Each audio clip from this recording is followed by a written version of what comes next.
Good morning everyone. I am Nandini. Welcome to our channel WiFi study with Nandini, जहां पर हम बात करेंगे 8/2/2023 के करंट अफेयर के बारे में। तो आइए देखते हैं क्या है हमारे पास। सबसे पहले हम स्टार्ट करते हैं डॉक्टर पैगी मोहन से। डॉक्टर पैगी मोहन को मातृभूमि बुक ऑफ द ईयर का पुरस्कार मिला है और एक फेस्टिवल ऑर्गेनाइज किया गया है जिसका नाम है मातृभूमि इंटरनेशनल फेस्टिवल ऑफ लेटर्स। उसका 4th एडिशन स्टार्ट किया गया है जिसमें इनको पुरस्कार दिया गया था। और इसका उद्घाटन किसने किया है? तो इसका उद्घाटन केरल के मुख्यमंत्री पिनाराई विजयन के द्वारा किया गया है। चौथे संस्करण की थीम थी इतिहास की छाया भविष्य की रोशनी। डॉक्टर पैगी मोहन के द्वारा लिखित बुक थी वॉन्डर्स किंग्स एंड मर्चेंट्स। इसमें उन्होंने प्रवास के द्वारा भाषा का विकास किस तरीके से होता है इस टॉपिक पर लिखा है और जिसमें इनको पुरस्कार दिया गया है नोबेल पुरस्कार विजेता अब्दुल रज़ाक गुनराह के द्वारा। डॉक्टर पैगी मोहन कौन है? तो डॉक्टर पैगी मोहन त्रिनिदाद में इनका जन्म हुआ था और ये एक लेखिका है और भाषाविद हैं। बाद में ये भारत आ गई और यहाँ पर ये जामिया मिलिया विश्वविद्यालय और जवाहरलाल नेहरू विश्वविद्यालय में भाषा के अध्ययन के लिए प्रोफेसर नियुक्त की गई हैं। भारतीय रेलवे क्या कर रहा है? तो भारतीय रेलवे ने अपने यात्रियों के लिए ई कैटरिंग सुविधाएं उपलब्ध कराई हैं और एक वेबसाइट भी लॉन्च करा है जिसका नाम है www.ecatering.irctc.co.in। इसके माध्यम से जो यात्री हैं वो अपनी कैटरिंग के लिए अब जो भी जहाँ की भी वो यात्रा कर रहे हैं उस यात्रा के दौरान जो भी रेस्टोरेंट आएंगे वहां से वो प्री बुकिंग करा सकते हैं ई कैटरिंग के माध्यम से। ठीक है, और इसकी पूरी जो देख रेख है वो AI पावर चैटबॉट कर रहा है जो यात्रियों की ई कैटरिंग सेवाओं के बारे में जितने भी उनके क्वेश्चंस होंगे उनको देगा और भोजन को पहले से यानी जो भी उनको लेना है मील के रूप में उसको पहले से ही बुक कर देगा। नेक्स्ट बात कर लेते हैं भारत रंग महोत्सव के बारे में जिसका 22 जो एडिशन है वो स्टार्ट किया जाएगा 14 से 26 फरवरी के बीच में। कहाँ कौन स्टार्ट करेगा इसे? तो इसे स्टार्ट करेगा राष्ट्रीय नाट्य विद्यालय यानी NSD इसे ऑर्गेनाइज करेगा। अब इसमें क्या किया जाता है इसके बारे में बात कर लेते हैं। तो देखो ये एक ऐसे इंटरनेशनल लेवल पे ये भारतीय रंग महोत्सव का संचार किया जाता है, ऑर्गेनाइज किया जाता है। ये भारत के दिल्ली, जयपुर, राजमुंद्री, रांची, गुवाहाटी, जम्मू, श्रीनगर, भोपाल, नासिक और केवड़िया में आयोजित ऑर्गेनाइज किया जाएगा। ओके, अब ये एक ऐसा प्लेटफॉर्म है जो भारत की सांस्कृतिक विरासत को उसके सांस्कृतिक जो रंग मंचन है उसको वैश्विक स्तर पे पहचान बनाने के का काम करता है और जो भारत के कलाकार हैं उनको भी एक अंतर्राष्ट्रीय लेवल पे पहचान दिलाता है। नाटकों का प्रदर्शन होगा जिसमें 16 विभिन्न भारतीय भाषाओं का प्रयोग किया जाएगा, है ना। भारतीय रंग महोत्सव पूरे एशिया का सबसे बड़ा रंगमंच महोत्सव है।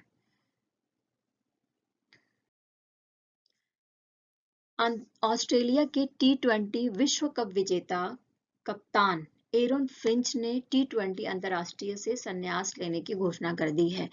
मतलब ये विजेता है और T20 विश्व कप के और उसके कप्तान भी थे ऑस्ट्रेलियाई टीम के। एरन फिंच नाम है इनका और ये अंतर्राष्ट्रीय जो T20 का जो फॉर्मेट है क्रिकेट का उससे क्या कर रहे हैं, संन्यास लेने की इन्होंने घोषणा कर दी है। और इनका जो करियर था वो कितना था, अंतर्राष्ट्रीय क्रिकेट करियर इनका कितने साल का था? तो वो 12 साल पुराना था। नेक्स्ट बात कर लेते हैं कि हमें पता है कि भारत G20 देशों का सम्मेलन कर रहा है और इसी एवज में गुजरात में 7 फरवरी 2023 से पहली टूरिज्म वर्किंग ग्रुप की बैठक शुरू की जा रही है कच्छ के रण में थोरडो टेंट सिटी में। और इसके माध्यम से क्या किया जाएगा? तो इस समिट के माध्यम से जो पर्यटन के बुनियादी ढांचे हैं, जो टेक्नोलॉजी है, स्किल डेवलपमेंट के बारे में, स्टार्टअप्स के बारे में और अन्य देश किस तरीके से भारतीय टूरिज्म में इन्वेस्ट करें और यहाँ की सांस्कृतिक विरासत को समझें, तो उसको आकर्षित करने के लिए ये समिट की जा रही है। नेक्स्ट बात कर लेते हैं दिल्ली के इंदिरा गांधी कला केंद्र के बारे में, जहां पर हमारे जो शिक्षा मंत्री हैं धर्मेंद्र प्रधान, उन्होंने एक पोर्टल लॉन्च किया है जिसका नाम है युवा संगम पोर्टल। और ये युवा संगम पोर्टल भारत की स्कीम एक भारत श्रेष्ठ भारत के अंतर्गत लागू करी गई है जिसके तहत 18 से 30 आयु वर्ग के जो 1000 युवा हैं उनको भारत के पूर्वोत्तर राज्यों में ले जाया जाएगा और वहां पर वहां की संस्कृति, वहां की परंपरा, लैंग्वेज, खान पान, विविध सांस्कृतिक विविधता है, उसके बारे में उनको जानने का अवसर मिलेगा और जिससे वो भारत की जो एक वृहद और एक ऐतिहासिक संस्कृति है उसको समझ सके। एक भारत श्रेष्ठ भारत के बारे में बात कर लेते हैं। तो देखो, एक भारत श्रेष्ठ भारत जो योजना है इसकी अनाउंसमेंट करी गई थी 2015 में हमारे पीएम नरेंद्र मोदी के द्वारा। कब करी गई थी? जब हम बर्थ एनिवर्सरी सेलिब्रेट कर रहे थे 140th किसकी? सरदार वल्लभ भाई पटेल की। उस टाइम पर उन्होंने अनाउंस करा था और जब नेक्स्ट बजट आया था 16 और 17 का, तो इसमें उसके लिए जो बजट भी बताया गया था एक भारत श्रेष्ठ भारत योजना के बारे में। और इसको, ये जो योजना है वो किस मंत्रालय के अधीन आती है? तो ये शिक्षा मंत्रालय के अधीन आती है। नेक्स्ट बात कर लेते हैं, इस न्यूज़ के बारे में हमने पहले भी बात करा था कि जो प्रधानमंत्री नरेंद्र मोदी हैं वो कर्नाटक के तुमकुर जाएंगे और वहां पर वो हिंदुस्तान एरोनॉटिक्स लिमिटेड की जो हेलीकॉप्टर मैन्युफैक्चरिंग यूनिट है उसको राष्ट्र को समर्पित करेंगे। इसके बारे में हमने बात करी थी पिछले दो वीडियोज में शायद। अब ये कैसा है, इसके बारे में बात कर लेते हैं। तो देखो, एक ये मैन्युफैक्चरिंग यूनिट है जो हेलीकॉप्टर्स बनाएगी और एशिया की सबसे बड़ी हेलीकॉप्टर उत्पादन इकाई के रूप में काम करेगी। और इसको कौन बना रहा है? तो इसको बना रहा है हिंदुस्तान एरोनॉटिक्स लिमिटेड। ठीक है ना। अब इसका उद्देश्य है कि ये हर साल 30 हेलीकॉप्टर्स का निर्माण करेगी। हिंदुस्तान एरोनॉटिक्स लिमिटेड के बारे में बात कर लेते हैं कि इसकी जो स्थापना है वो 1940 में कर्नाटक के बेंगलुरु में वॉलचंद हीराचंद के द्वारा की गई थी और इसका जो नाम था वो क्या था? Hindustan aircraft limited. बाद में भारत सरकार ने इसको एरोनॉटिक्स इंडिया लिमिटेड में मिला दिया और 1 अक्टूबर 1964 से इसका नाम हिंदुस्तान एरोनॉटिक्स लिमिटेड कर दिया गया। देखो, नेक्स्ट बात कर लेते हैं इसरो। इसरो के लिए आईआईटी मद्रास क्या कर रहा है? वो स्पेस फ्लाइट ट्रेनिंग मॉड्यूल विकसित कर रहा है। किसके लिए? इसरो के लिए। इसरो का फुल फॉर्म क्या है? भारतीय अंतरिक्ष अनुसंधान संगठन, है ना। तो इसके लिए एक मॉड्यूल विकसित किया जा रहा है आईआईटी मद्रास के द्वारा। और जो इसरो है उसके बारे में बात कर लेते हैं। तो इसरो की जो संस्थापक हैं वो डॉक्टर विक्रम साराभाई हैं, जिन्होंने 15 अगस्त 1969 में इसकी स्थापना करी थी और वर्तमान में इसके अध्यक्ष हैं एस सोमनाथ। एचडीएफसी बैंक और एनआईआईटी लिमिटेड ये दोनों पार्टनरशिप कर रहे हैं, बैंकिंग उद्योग के लिए कर रहे हैं, जिससे कि कुशल वर्चुअल रिलेशनशिप मैनेजमेंट जो पेशेवर हैं उनको प्रशिक्षित किया जाएगा। अब इसमें क्या किया जाएगा इसके बारे में बात कर लेते हैं। तो इसमें जिनको प्रशिक्षित किया जाएगा उनको इन इंडिया और उन्नत बिक्री कौशल का निर्माण करने के लिए एक फॉर्मेट दिया जाएगा, एक डिजाइन उनको समझाया जाएगा कि किस तरीके से सेवाओं को और उत्पादों के लिए नए ग्राहक कैसे बना सकते हैं, प्राप्त करने में कैसे सक्षम हो सकते हैं, है ना। तो अब एचडीएफसी बैंक के बारे में थोड़ी सी बात कर लेते हैं। तो एचडीएफसी बैंक के सीईओ कौन है? तो शशिधर जगदीशन है। इसकी स्थापना अगस्त 1994 में मुंबई में हुई थी और इसका मुख्यालय भी मुंबई में है। ये जो प्लेटफॉर्म है, जिन लोगों को ट्रेनिंग दिए जाएगा उसमें ग्रेजुएट और पोस्ट ग्रेजुएट लोग होंगे और जिनको 2 साल का क्या होना चाहिए? एक्सपीरियंस होना चाहिए। ऐसे लोगों को ट्रेंड किया जाएगा। नेक्स्ट बात कर लेते हैं रिलायंस इंडस्ट्रीज लिमिटेड के बारे में, जो हाइड्रोजन से चलने वाला ट्रक बनाया है जिसने। हम सबको पता है कि बेंगलुरु में इंडिया एनर्जी वीक सेलिब्रेट किया गया है, तो इसी के दौरान रिलायंस ने अपना हैवी जो ड्यूटी ट्रक है इसको पेश करा है और इसको किसने हरी झंडी दिखाकर रवाना किया? तो प्रधानमंत्री नरेंद्र मोदी जी के द्वारा ऐसा किया गया। और ये भारत की पहली ऐसी ट्रक है जो हाइड्रोजन से चलेगी, है ना। और ये जो हमारा विजन चल रहा है नेट कार्बन जीरो विजन, इसके तहत रिलायंस इंडिया लिमिटेड ने ऐसा करा है। नेक्स्ट बात कर लेते हैं कि गूगल ने एक चैटबॉट बनाया है जिसका नाम है बार्ड। और ये किस तरीके का चैटबॉट है? तो ये एआई यानी आर्टिफिशियल इंटेलिजेंट तरीके का चैटबॉट है। मतलब ये ऐसा चैटबॉट है जो इंसानों की तरह सोच सकता है और इसकी इसकी जो पॉपुलैरिटी है वो इतनी ज़्यादा बढ़ती जा रही है कि ये टिकटॉक और इंस्टाग्राम जैसे प्लेटफॉर्म को भी पीछे छोड़ता जा रहा है। अब इसके जो अल्फाबेट के सीईओ हैं वो कौन है? सुंदर पिचाई हैं, क्योंकि इसका जो निर्माण है वो अल्फाबेट के अंदर ही किया जा रहा है, जो गूगल की ही एक ब्रांच है या गूगल की ही एक कंपनी है। नेक्स्ट बात कर लेते हैं, भारत और यूरोपीय संघ व्यापार और प्रौद्योगिकी को बढ़ाने के लिए एक 3 कार्य समूहों का गठन कर रहे हैं, जो किन टॉपिक्स पे काम करेगी? जो टेक्नोलॉजी, डिजिटल प्रशासन, डिजिटल कनेक्टिविटी, हरित एवं स्वच्छ ऊर्जा तकनीकों के व्यापार, निवेश और मूल्य श्रृंखला को दुरुस्त करने के ऊपर काम करेगी। नेक्स्ट बात कर लेते हैं कि जो कृषि और किसान कल्याण मंत्रालय है उसने समझौता किया है डिजिटल ग्रीन के साथ में। ये एक राष्ट्रीय स्तर का समझौता है जिसमें हमारे जो छोटे और सीमांत किसान हैं उनके लिए एक प्लेटफॉर्म तैयार किया जाएगा। अब इसमें क्या चीज किया जाएगा? तो इसमें एक डिजिटली लाइब्रेरी बनाई जाएगी जिसमें भारत की कई सारी भाषाएं होंगी और उनमें जो अध्ययन सामग्री होगी वो उपलब्ध होगी। इसके माध्यम से जो कृषि से संबंधित प्रोग्राम है वो ऑनलाइन कराए जाएंगे, चाहे वो कौन कौन से प्रोग्राम है? मछली पालन, कृषि, बागवानी, पशुपालन, ग्रामीण आजीविका मिशन के क्षेत्रों से जुड़े लोगों के नेटवर्क का कौशल विकास किया जाएगा। यानी स्पेशली ये किसानों को डिजिटली और उनके काम से सही जानकारी देने के लिए किया जा रहा है। डिजिटल ग्रीन क्या है? ये एक सामाजिक उद्यम है जिसका निर्माण टेक्नोक्रेट और रिकिन गांधी के द्वारा किया गया था। प्रेजेंट टाइम में ये भारत के बिहार, झारखंड, उड़ीसा, आंध्र प्रदेश और तेलंगाना जो राज्य सरकारें हैं उनके साथ मिलकर काम कर रही है।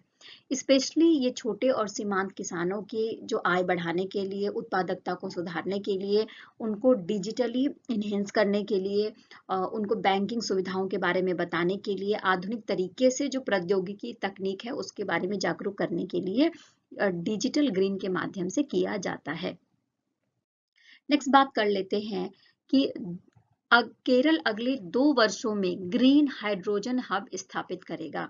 यानी जो हाइड्रोजन हब स्थापित करने वाला भारत का जो ब्लूप्रिंट तैयार होगा वो सबसे पहले कहाँ पर किया जाएगा? केरल में किया जाएगा। और इसके लिए केरल ने अपने बजट में 200 करोड़ रुपए भी आवंटित कर दिए हैं, जिसके लिए जो जगह सेलेक्ट की गई है वो कोच्चि और तिरुवनंतपुरम के बीच में ऐसा किया जाएगा। और जो इंडिया हाइड्रोजन अलायंस के हेल्प के साथ केरल की गवर्नमेंट करेगी। अब इसके तहत जो हरित हाइड्रोजन संयंत्र लगाए जाएंगे जिसमें 60 टन हाइड्रोजन को उत्पादित किया जाएगा। नेक्स्ट बात कर लेते हैं विश्व भारती विश्वविद्यालय की। यूनेस्को ने दुनिया के सबसे पहले लिविंग हेरिटेज यूनिवर्सिटी का दर्जा दिया है किसे? विश्व भारती विश्वविद्यालय को। और उन्होंने कहा है कि वो उसको लिविंग हेरिटेज यूनिवर्सिटी का दर्जा देंगे और उसको यूनेस्को की जो विरासत वाली जो सूची है उसमें शामिल करेंगे। और आपको विश्व भारती विश्वविद्यालय के बारे में बता दें कि इसके जो कुलपति हैं वो प्रधानमंत्री हैं और ये भारत का एकमात्र ऐसा विश्वविद्यालय है। ठीक है। इसकी स्थापना रविन्द्रनाथ टैगोर के द्वारा 1921 में पश्चिम बंगाल के शांति निकेतन में करी गई थी और 1951 को इसको सेंट्रल यूनिवर्सिटी का दर्जा दे दिया गया था। और जब ये 1922 में इस यूनिवर्सिटी को स्टार्ट किया गया तो इसमें आर्ट, लैंग्वेजेस, मानविकी, म्यूजिक से संबंधित जो चीजें हैं, जो कार्यक्रम है वो कराए जाते हैं। गैस जायंट कहे जाने वाले बृहस्पति अब सबसे ज्यादा चांद वाला ग्रह बन गया है। अभी तक हमारी नॉलेज में जो था कि जो शनि ग्रह है यानी जो सैटर्न है उसके पास सबसे ज्यादा चांद है। कितने चांद है उसके पास? 83 हैं। लेकिन अभी हाल ही में जो कार्नेगी इंस्टीट्यूशंस फॉर साइंस के खगोल शास्त्री हैं जिनका नाम है स्कॉट शेपर्ड, उन्होंने 1 दर्जन चंद्रमाओं की खोज की है। किस ग्रह से संबंधित? बृहस्पति ग्रह से संबंधित, जिसके आधार पर जो बृहस्पति ग्रह के चंद्रमा है उनकी संख्या हो गई है 92।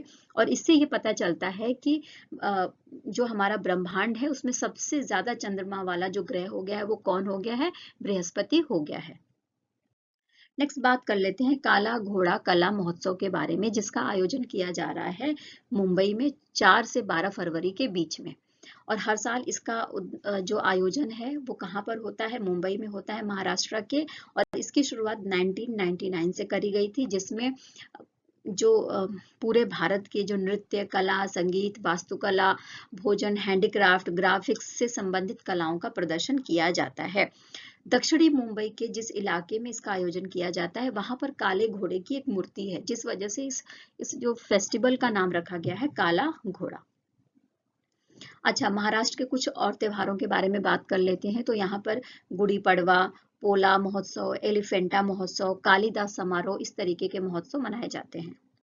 नेक्स्ट बात कर लेते हैं कि भारत को T20 वर्ल्ड कप जिताने वाले जोगिंदर शर्मा ने क्रिकेट के सभी फॉर्मेट से संन्यास ले लिया है, ठीक है ना। और 2007 में जो वर्ल्ड कप जीतने वाली T20 क्रिकेट टीम थी, ये इसका हिस्सा थे और ये तेज गेंदबाज थे, जिन्होंने अनाउंसमेंट कर दिया है कि वो क्रिकेट के जितने भी फॉर्म है सबसे जो है क्या ले रहे हैं, संन्यास ले रहे हैं। और वर्तमान में ये हरियाणा पुलिस में DSP के पद पर काम कर रहे हैं।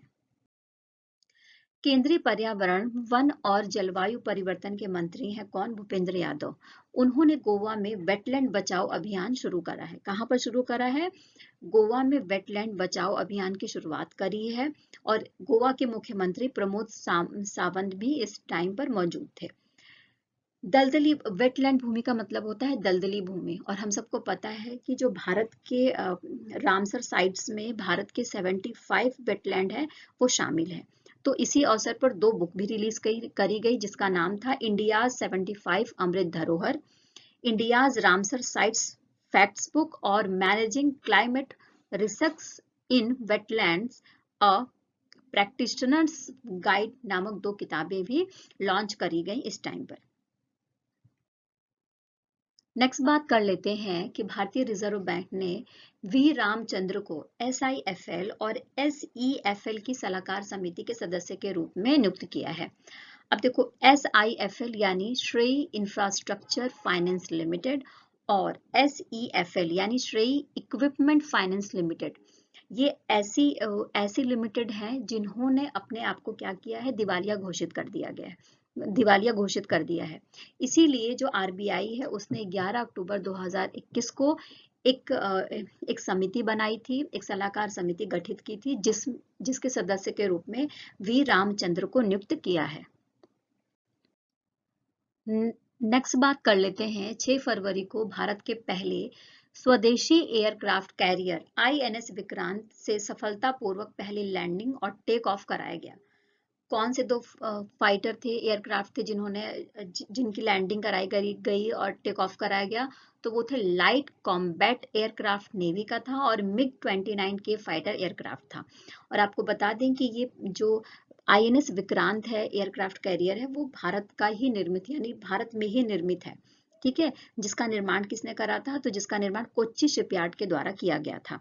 2 सितंबर 2022 को प्रधानमंत्री नरेंद्र मोदी ने कोच्चि शिपयार्ड में नौसेना में इसको शामिल किया था और ये पूरी तरीके से कोचीन शिपयार्ड लिमिटेड के द्वारा तैयार किया गया है, जो ये स्वदेशी लड़ाकू विमान के साथ एयरक्राफ्ट कैरियर के डिजाइन, डेवलपमेंट, प्रोडक्शन और ऑपरेशन करने में भारत की ताकत को क्या करता है, प्रदर्शित करता है। नेक्स्ट बात कर लेते हैं भारत की अदिति अशोक के बारे में। ये गोल्फ खिलाड़ी हैं जिन्होंने कीनिया लेडीज ओपन का खिताब जीत लिया है और इसके पहले भी इन्होंने 3 लेडीज यूरोपियन टूर यानी LET गोल्फ में शानदार प्रदर्शन के साथ में खिताब जीते थे। नेक्स्ट बात कर लेते हैं हार्वर्ड लॉ स्कूल के बारे में, जिसमें द्वितीय वर्ष की छात्रा अप्सरा A अय्यर को प्रतिष्ठित हार्वर्ड लॉ रिव्यू का अध्यक्ष चुना है। ये इसलिए इम्पोर्टेंट हो जाता है कि ये भारतीय मूल की थी और ये पहली महिला हैं जिनको हार्वर्ड लॉ रिव्यू का अध्यक्ष चुना गया है।